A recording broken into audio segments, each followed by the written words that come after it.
எல்லோருக்கும் நமஸ்காரம். மாதா பிதா குரு தெய்வங்கள் திருவடிகளை போற்றி, ஸ்ரீ காஞ்சி மகா பெரியவா திருவடிகளை போற்றி.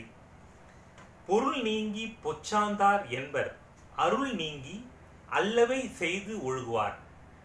அருள் இல்லாதவராக அறம் இல்லாத செயல்களை செய்து வாழ்பவர்கள் உறுதி பொருளாகிய அறத்திலிருந்து நீங்கி தமது வாழ்க்கையின் குறிக்கோளை மறந்தவர்கள் ஆவார்கள்.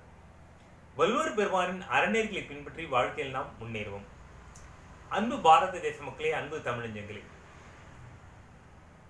கருணை கடவுளாம் கலியுக தெய்வமாம் காஞ்சி மகா பெரிவா தெய்வத்தின் குரல் அப்படிங்கிற அந்த ஒரு அற்புதமான ஒரு நூல் பொக்கிஷத்திலிருந்து, அந்த பொக்கிஷத்தின் மூலமா பல விஷயங்கள் இந்த கலியுக மக்கள் அனைவரும் தமது வாழ்க்கையில் முன்னேறுவதற்கு, தமது இன்னல்களை நீக்கிக் கொள்வதற்கு, நம் இந்த இல்லற வாழ்க்கையை சிறப்பாக நடத்துவதற்கு பல விஷயங்களை சொல்லி அருள் புரிந்திருக்கின்றார்கள்.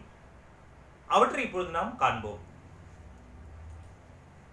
விநாயகர் பெருமான் தமிழ்நாட்டின் தனிப்பட்ட சிறப்பு எங்கு பார்த்தாலும் பிள்ளையார் கோவில் இருப்பதே ஆகும்.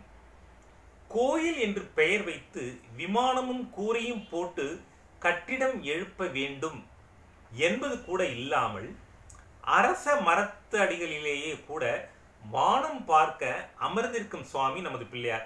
அதாவது பிள்ளையார் கோவில் நமது தமிழ்நாட்டு பார்த்தீங்கன்னா பெருசா மண்டபம் அப்படியெல்லாம் இல்லாம அரச மரத்தடியிலே வானத்தை பார்த்துன்னு உட்காந்துருப்பார் பிள்ளையார் கோவில். நம்மளுடைய விநாயகர் பெருமானை அந்த மாதிரியே நம்ம தரிசனம் செய்யலாம் இல்லையா? தெருவுக்கு தெரு ஒரு பிள்ளையார் கோவில், நதிக்கரைகளில் எல்லாம் பிள்ளையார், மரத்தடிகளில் பிள்ளையார் என்று இப்படி இந்த தமிழ் தேசம் முழுதும் அவர் வேற எந்த சுவாமிக்கும் இல்லாத அளவு இடம் கொண்டு அருள் பாலித்து வருகிறார். அவரை பிள்ளையார் என்றே அன்போடு கூறுவது நமது தமிழ்நாட்டுக்கே உரிய வழக்கம். சர்வலோக மாதா பிதாக்களாகிய பார்வதி பரமேஸ்வரர்களின் ஜேஷ்ட புத்திரர் பிள்ளையார். பிள்ளை என்றால் அவரைத்தான் முதலில் சொல்ல வேண்டும். வெறும பிள்ளை என்று சொல்லக்கூடாது என்பதால், வெறுமன பிள்ளை அப்படின்னு சொல்லக்கூடாது என்பதால் மரியாதையாக பிள்ளையார் என்று சொல்வது நமது தமிழ்நாட்டின் சிறப்பு. குமாரன் என்றால் பிள்ளை என்றே அர்த்தம். குமாரன் என்றால் பிள்ளை என்றே அர்த்தம்.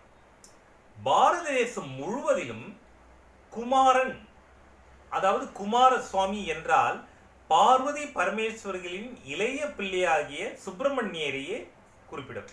அதாவது குமார சுவாமின்னு சொல்லும்போது அது முருகப்பெருமான நம்ம புரிஞ்சுக்கிறோம். தமிழிலும் குமர கடவுள் என்று கூறுகிறோம்.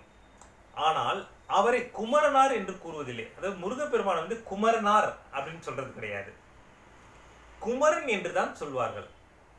மூத்த பிள்ளைக்கு மரியாதை தோன்ற பிள்ளையார் என்று பெயர் தந்திருக்கிறோம். ஆக பிள்ளையாருக்கு மட்டும் மூத்த பிள்ளைங்கிறதுனால பிள்ளையார் என்று நாம் கூறியிருக்கிறோம்.